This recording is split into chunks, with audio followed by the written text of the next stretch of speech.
doubt I'll ever post this. This video is strictly for me. What's today? Today's like May 7th, 2023. It's maybe 5 p.m. It is 5 p.m. It's a little bit before 5 p.m. Eastern Standard Time. My catalytic converters are soft. It's taking the car in on the 15th. So there's probably some background noise from me on the highway. Anywho, just thinking about traveling, my life, making decisions, difficulty to change. I've been good at pivoting. So I remember the day that I came to the logical conclusion that I wanted to be vegan, to try to reduce the amount, to be true pro-life and reduce the most suffering, but not even the suffering, just killing in general that I could as an individual. I just turned on a dime and woke up and I was like, okay, today's the day. And I didn't know what I was doing. Of course, my friends weren't that supportive. I guess you wouldn't call them friends then, right? It's a bad use of the term. Because one of the things a friend would do would be supportive. So, the people that I had in my life that I considered friends, many of them weren't supportive. Those who were, and turned in a dime to be supportive, kind of weeded out the riff-raff in my life. And then you start looking at the labels on the food. So here's the thing with all these vegan options now, where they put the big V on there. First of all, like anything, when they say it's organic and it's not, sometimes I see stuff that's labeled plant-based or vegan and you look at the thing and it's got eggs in it or something. So, or honey or whatever. So I don't know how it got by or what the definitions are, but when I started 2015, it wasn't like that. You had to read all the labels. Almond milk used to actually just be water and almonds. Sometimes they put a little vanilla in there or some sugar. Now it's barely any almonds, it's all oils. So I don't drink almond milk. I don't drink soy. I quit soy as well. I quit sugar. I have those dates written down, but I don't remember, but it's been years now. Soy, every now and again I cheat on, like if I want to have like a snack, but I've been doing that less and less. But sometimes you go to get like a vegan brownie every once in a great while. But I wanted to talk a little bit about why I think it's so difficult for people, because they're like, oh, you supplement so much as a vegan, and it's like, well, meat is a supplement. It's the energy and work of the animals that consume those nutrients, and then people hunt and kill the animal or raise and kill the animal, and they steal all the resources, the vitamins and minerals, nutrients that were in the flesh of that animal, that the animal gathered. So animals have a lot more time because all they do is eat and gather that nutrients, and they've evolved to do that. So lucky for us, you know, it's like we can't fly, but we evolved with brains that taught us to build planes. Some of us did. And we can't run the fastest, but we learned to do cars and bicycles and skateboards and stuff, and how to invent those. We can't dive the deepest, but we learned how to create boats instead of swimming and submarines to dive. So when people tell me, well, you're an omnivore, it's like, yeah, and you know, I don't have to send a letter on the Pony Express anymore. We have mobile phones and stuff. So I'm in charge of my evolution. I've taken charge of my evolution, and I've decided that I don't care that I was born an omnivore. I can get the minerals and nutrients that I need with a plant-based diet. But it's more than that. Veganism is no leather. no honey, no eggs, no milks. I try not to use pesticides. I will blow a mosquito off my arm, but once the mosquito has bit me, I can self-defend and kill that mosquito. There's even an argument to be made for the pollen of the plants that's raping your nose. I mean, it is basically plant semen entering me without my permission. So, what I do, I would be really interested to see the average individual that's saying that my vegan diet is unhealthy. Go through their lifestyle, their alcohol, their drugs, their vaping, their meat consumption, their fat, their calorie intake, their calorie outtake. Because I weigh all my foods in the morning. I track all the macros and all the micronutrients and all the macros. And then if I'm missing something at the end of the day, I supplement it. So everybody's like, oh, where do you get your B12? Where do you get your creatine? Like, I get that stuff. I produce that stuff. It's actually very generic. You can tell that's how they don't understand what's going on. Just from drinking a couple of drinks or whatever with particular plants in it, you can get plenty of B12. I get too much B12. I get like 333% of my daily intake.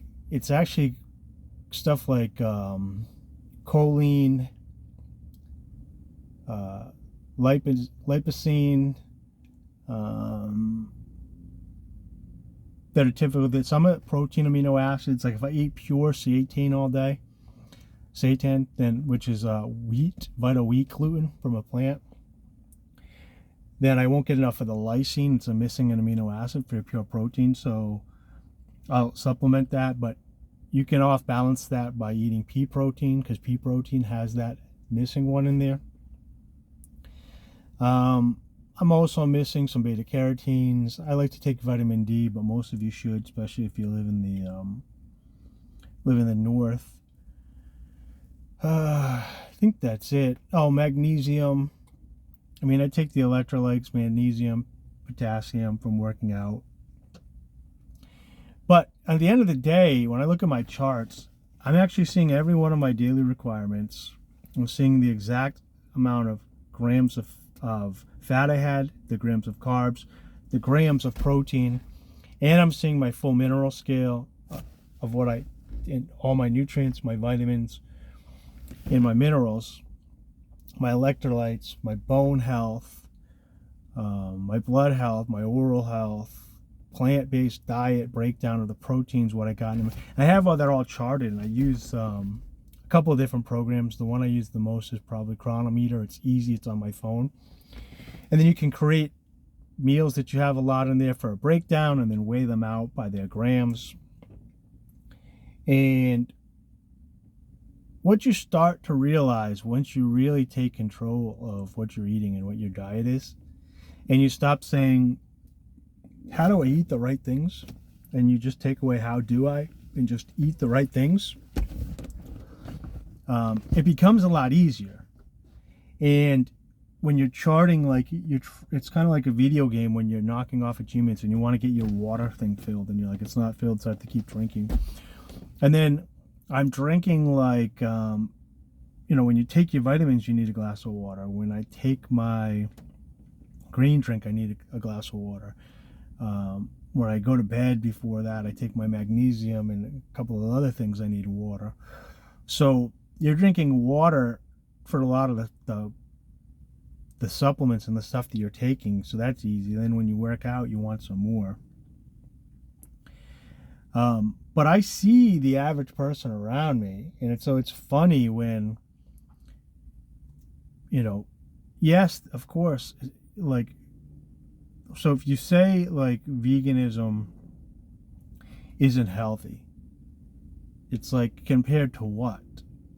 So if you take two individuals that are as strict as I am with my diet, and one strictly eats meat and fat and salt, and one eats a balanced vegan diet. And mine's close to a Mediterranean vegan diet. I get a Greek heritage, so it was pretty easy. I've kind of switched from Mediterranean to whatever. So I eat like, I don't have the seaweed, but I use algae tablets and stuff to counterbalance that, because really all you're stealing is what the fish eat and the algae and stuff.